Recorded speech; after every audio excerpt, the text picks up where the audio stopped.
데일리 브리핑. 네, 오늘은 노동법 전문 주찬호 변호사 모시는 날입니다. 안녕하십니까, 주 변호사님? 네, 안녕하세요. 연방평등고용기회위원회 EEOC가 내년도 노동법 집행을 강화하기 위해서 활발하게 움직이고 있다는 소식인데요. 지난주에는 연방노동부와 협력한다는 MOU까지 발표를 했습니다. 이 MOU에는 어떤 내용이 포함되어 있는지 상당히 궁금합니다. 네, 지난주 평등고용기회위원회 EEOC는 미국 노동부와 정보 공유와 공동 조사를 위해 협력한다는 MOU를 발표를 했습니다. EEOC는 타이틀 7 법에 의거한 연방 차별과 보복 행위에 집중해서 조사하고 집행을 하게 되겠습니다. 반대로 노동부는 EEOC가 커버하지 않는 임금 및 시간 문제, 그리고 가족 및 의료 휴가법 등을 주로 조사하고 집행을 하게 됩니다. 이 공동조사 MOU에 가장 관심을 가져야 될 부분은 DOL과 EEOC가 집행 활동을 지원하기 위해서 정보를 서로 공유할 계획이라는 것이 되겠습니다. 임금 문제나 차별 문제 등 모든 수집된 관련된 회사 기록들을 서로 공유한다는 뜻이 되겠고요. 임금 문제와 차별 문제를 조사하고 관련 기록을 서로 공유한다면 사실상 회사의 모든 노동법 문제될 자료들은 다 공유한다고 생각해도 무리가 아닙니다. 뿐만 아니라 DOL과 EEOC는 상대 기관에서 발생하는 문제를 제대로 식별하기 위해서 서로의 직원을 교육을 시키게 되는데요. DOL 직원은 EEOC에 해당하는 차별 행위와 고용주 정보를 검토하게 되고요. 반대로 EEOC는 통상적으로 하지 않는 임금 및 시간 위반 조사를 직원들에게 교육을 시키게 됩니다. 서로의 기관이 이 직원을 합병하는 것과 별 다를 바가 없게 되겠습니다. DOL과 EEOC는 이 두 기관의 관할권 내에서 문제가 발생할 경우 공동 조사와 수행을 고려할 것이라고 발표를 했고요. 다시 말하면 이 차별 클레임이 접수가 되면 임금 문제까지도, 그리고 임금 문제가 접수가 되면 차별 문제까지도 조사할 수 있는 이 권한이 MOU를 통해서 EEOC에게 주어지게 되겠습니다. 이게 실제적으로는 우리에게 어떻게 적용이 되는 건가요? 저희는 이제 주하고 연방이랑 나눠서 생각을 하잖아요. 네. 예, 뭐 소속을 해도 뭐 주로 이제 주가 관여를 하는데 아니다, 이거를 연방 법원으로 가서 소송을 하죠, 뭐 이렇게도 하고 뭐 여러 가지 방법들이 있는데 이게 우리하고 현실적으로 어떻게 연관이 되는 건가요? 예, 통상적으로 이제 멀티스테이트 여러 주에서 일을 하는 회사들은 이 EEOC, 이 연방노동법의 관할을 받고 있게 되고요. 네. 그리고 직원은 EEOC나 아니면은 DFEH 이 주에 이러한 차별 소송과 임금 소송도 할 수가 있겠습니다. 하지만 지금 현재로서는 EEOC는 2016년까지 이 노동법 준수를 위한 여러 가지 전략을 계획하고 있기 때문에 사실은 EEOC와 그 다음에 주 노동법 두 군데서 다 차별과 어떠한 보복행위 문제를 접수하고 핸들한다고 보시면 되겠습니다. 그러면은 기업을 운영하시는 분들 입장에서는 더 일이 커지거나 또는 더 복잡해지겠는데요?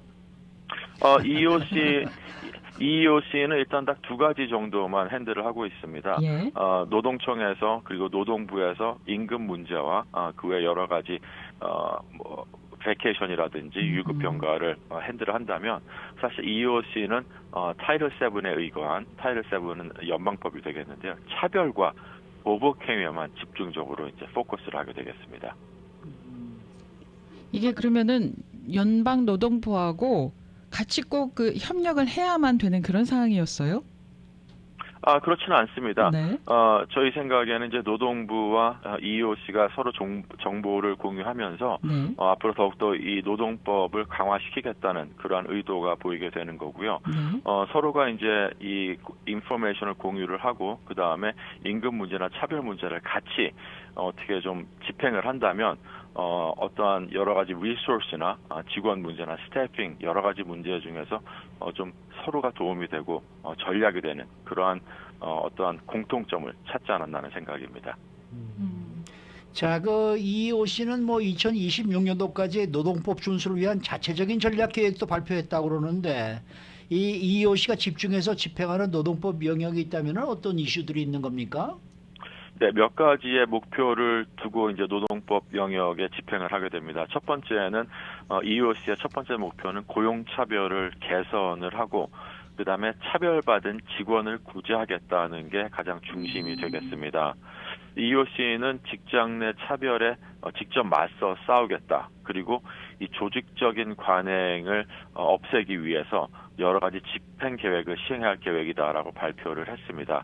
일단 첫 번째는 좀 흥미로운 점인데요. 공평한 해결책 구제가 되겠습니다. EEOC는 2025년까지 화해 그리고 소송의 90%를 공평한 구제를 모색하기를 원한다라고 발표를 했는데요. 네. 이 공평한 구제라는 것은 사실 이 문제가 되고 있는 차별적인 고용 관행을 직접적으로 EEOC가 해결을 하고 그 다음에 차후에 똑같은 위반이 발생하지 않도록 방지하는 비금전적인 구제와 보상을 의미하고 있습니다. 다시 말하면 회사의 정책, policy를 개정을 한다거나 아니면 직원이나 감독자, 매니저 등을 교육시키는 그러한 구제나 보상을 제공을 하겠다는 의미가 되겠고요. 더욱 쉽게 해석을 하게 되면 이 돈으로만 금전적으로만 합의를 보는 것으로 끝나지 않고 네. 회사의 경영 또는 policy, 판경에까지도 이 집행을 하겠다는, 이 관여를 하겠다는 의도가 보이게 됩니다. 두 번째 이 목표는 이 기술, 테크놀로지를 사용해서 네. 이 집행 범위를 확장을 하고 그 다음에 취약한 근로자와 소외된 지역을 대상으로 삼을 계획입니다. 특히 이 작고 새로운 스몰 비즈니스를 대상으로 하게 되는데요. 사실은 이 한인타운의 어떠한 이 스몰 비즈니스들도 타겟 대상이 될 수 있다고 볼 수 있겠습니다. 그 연방평등고용기회위원회에서요 차별이나 보복 행위 같은 노동법 분쟁을 조정하고 합의하는 절차도 제공한다고 하는데 그거는 어떤 내용입니까? 네, 조정이라고 저희가 흔히 말하고 있습니다. 네. EEOC의 클레임이 된 이 노동법 위반 사항은 이 조정, 미디에이션을 통해서 EEOC 형태의 해결책 중에 하나가 되겠는데요. EEOC가 조사를 통해서 차별이나 성희롱의 증거를 발견하게 되면 이 조정, 미디에이션이 제한이 되겠습니다. 네. 이 쌍방이 조정을 계속하기로, 미디에이션하기로 선택한 경우에만 이 EEOC의 조정 절차를 거치게 되고요. 이 통상적으로 EEOC가 클레임을 하게 되면 이 EEOC 담당자가 직원과 그다음에 고용주 인터뷰 일정을 잡게 됩니다. 고용주에게 위반 혐의를 알리게 되고 인터뷰를 통해서 상대방의 입장을 밝히게 되는데요. 직원과 고용주가 인터뷰를 마치면 그 다음 페이즈는 조사가 진행될 수가 있겠습니다. 이 조사 중에는 고용주의 증빙 서류나 증인까지도 요청을 할 수가 있겠고요. EEOC는 또 직접 고용주의 회사나 작업장을 방문할 수 있는 권한이 또 주어지게 됩니다. 그런 조사가 끝난 후에 조정, 미디에이션이 있을 수가 있겠고요. 고용주와 직원은 클레임을 조정하고 사건을 해결할 수 있는 옵션을 선택을 갖게 됩니다. 이 미디에이션은 필수 사항은 아니고요. EEOC 프로세스 절차에서 초기나 아니면 전반에 걸쳐서 언제든지 미디에이션을 요청을 할 수가 있겠습니다. EEOC가 어떤 판결을 내리게 되면 세 가지 중에 한 가지의 통보를 받게 됩니다. 첫 번째 편지는 직원의 권리가 기각되었다는 편지, EEOC가 직원의 차별 또는 괴롭힘 주장을 뒷받침할 증거를 찾지 못했다는 판결의 편지가 하나가 될 수가 있겠고요. 두 번째는 Letter of Determination을 받을 수가 있겠습니다. 이 편지에는 조사관이 직원의 주장을 뒷받침할 증거를 찾았다는 그런 판결을 내리는 편지가 되겠고요. 마지막으로 EEOC가 차별이나 성희롱의 증거를 발견할 경우에는 말씀드린 것처럼 미디에이션, 조정을 하라는 통보를 받게 되겠습니다. 혹시나 이 조정이 뭔지 잘 모르시는 고용주분들이 많이 계실 것 같은데 이게 조정 절차가 어떻게 되는 거예요? 예, 조정 절차는 미디에이션과 비슷합니다. 제가 항상 미디에이션에 대해서 말씀을 드렸는데요.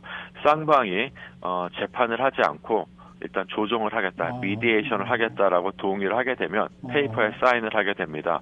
그래서 EEOC에 있는 미디에이터가 조정인이 중간에서 서로의 합의를 이끌어낼 수 있도록 이제 쌍방의 어떠한 액수라든지 그 다음에 조건이라든지 그런 컴프로마이즈를 통해서 사건을 재판 가기 전에 미리 해결을 보는 그런 절차가 되겠습니다. 네. 그러면은 고용주가요, 이 조정 절차에서 합의를 하지 않으면은 그 다음에는 어떻게 되나요?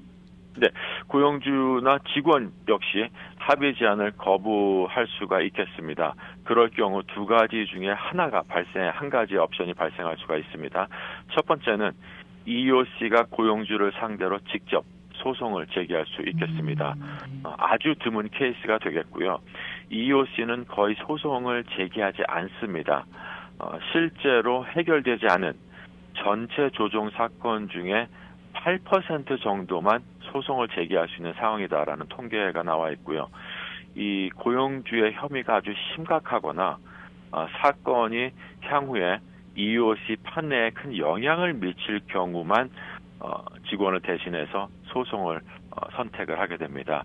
그렇게 되면 결국은 직원뿐만이 아니라 퍼블릭, 대중을 위해 하는 일이다라고 볼 수가 있겠고요.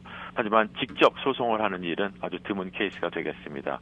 두 번째 옵션은 이제 고소할 권리에 대한 통지를 직원에게 보내게 됩니다. EEOC의 혐의가 심각하지 않거나 조사 결과가 더 큰 이익에 영향을 미치지 않는 경우에는 EEOC는 직원에게 Right to Sue Letter, 고소할 권리 서한을 발행을 하게 됩니다. 이러한 Right to Sue Letter를 받은 직원은 EEOC의 추가 개입이 없이 직원이 90일 내에 차별 또는 괴롭힘 소송을 연방법원에 제기할 수가 있겠습니다. 변호사님, 이건 좀 다른 얘기인데 말이죠. 네. 예를 들어서 종업원이 일을 하다가 회사를 그만둔단 말이에요. 네. 그런데 사직서를 제출하지 않아요. 네. 그냥 뭐 쌍방 그냥 합의로 나는 그만두겠습니다. 그럼 그만두십시오. 이렇게 됐단 말이에요. 네. 그러면은 그 종업원이 실업수당을 청구할 수 있습니까? 없습니까? 실업수당을 청구할 수 있는 경우는 통상적으로 이제 레이오프를 당했을 때 실업수당을 청구할 수가 있겠습니다. 직원이 어떠한 일할 준비가 되어 있고 그 다음에 일을 할 수 있는 상황이면은 실업수당을 받지 못하는 그러한 경우가 될 수가 있겠고요. 특히 회사에서 부적절한 행위로 잘못된 미스컨덕트로 해고가 됐을 때는 실업수당을 받을 수가 없겠습니다. 마찬가지로 자발적으로 회사에서 퇴사를 하거나 사임을 하게 되면 그렇게 되면 또한 이 실업수당을 받을 확률이 급격히 적어지게 됩니다. 그러니까 회사로부터 너는 you're fired 그러면은 그거는 실업수당을 못 받는다는 얘기죠. 네, fire 되는 이유가 회사에서 부적절한 미스컨덕트나 잘못된 사유로서 해고를 됐을 때는 실업수당을 받지 못할 자격을 상실하게 됩니다. 그러면은 네. 그 회사를 그만둔 사람이 실업수당을 청구했을 때 그 회사로 그 EDD에서 연락이 와서 이 사람이 해고냐 사직이냐 이것을 얘기할 때 그걸 제대로 정말 적어줘야 되겠네요. 굉장히 중요한 부분입니다. 퀘스처네어가 고용주에게 직접 전달이 되겠고요. 그 서류를 보게 되면 해고 사유가 무엇인지, 퇴사를 한 건지, 퀴스를 한 건지, 해고인지를 정확히 물어보게 되고요. 네. 그 해고 사유가 어떤지에 대해서 실업수당을 줄 수 있는지 아니면 줄 수가 없는지에 대한 걸 EDD가 이제 디터미네이션을 하게 됩니다. 네. 그 고용주가 그걸 잘못 썼을 경우에 어떤 징벌도 받게 됩니까? 고용주가 잘못 썼을 경우에는 문제가 될 수가 있겠고요. 또 차후에 부당해고라든지 민사소송이 들어갔을 때 EDD에 제출된 서류들이 증거 자료로 나올 수가 있기 때문에 정확하게 기재하는 것이 굉장히 중요한 요소 중에 하나가 되겠습니다. 네. 실업수당 신청하는 거는 풀타임이었던 직원만 가능한가요? 아니면 파트타임 직원도 실업수당을 청구할 수 있나요? 신청할 수 있나요? 파트타임 직원도 실업수당을 청구를 할 수가 있고요. 네. 또 한 가지는 풀타임으로 일하다가 파트타임으로 줄여졌을 때 그 차액에 대해서도 실업수당을 청구할 수가 있습니다. 가능한 겁니까? 네. 네. 오늘 말씀 잘 들었습니다. 네, 감사합니다. 네, 지금까지 노동법 전문 주찬호 변호사와 함께했습니다.